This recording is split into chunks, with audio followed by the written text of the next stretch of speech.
This video will cover the scope and sequence for 8th grade social studies at Gaston County Schools. In this course, students will learn about North Carolina and United States history from the colonial era to the present day.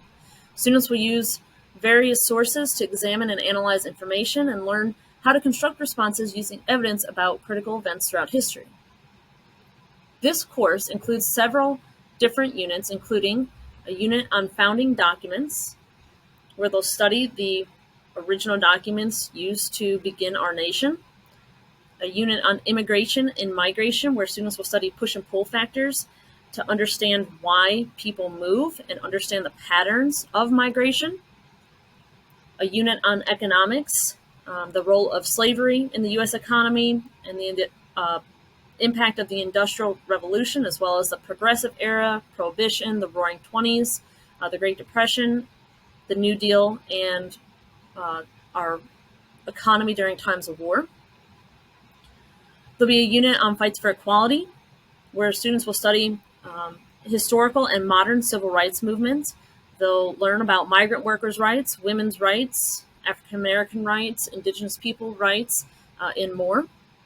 A unit on imperialism and war, where they'll study about the U.S. acquisition of land, the Spanish-American War, the U.S. becoming a world power.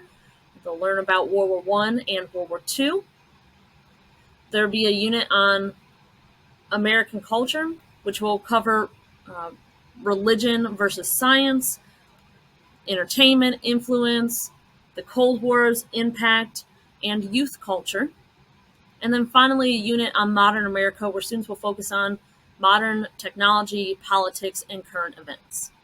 Throughout this course, students will take an inquiry-based approach, which is a learner-centered form of instruction where they'll be presented with compelling questions, be provided with multiple sources with varying perspective. They'll engage in student-led discussion, participate in small group activities in order to answer that compelling question.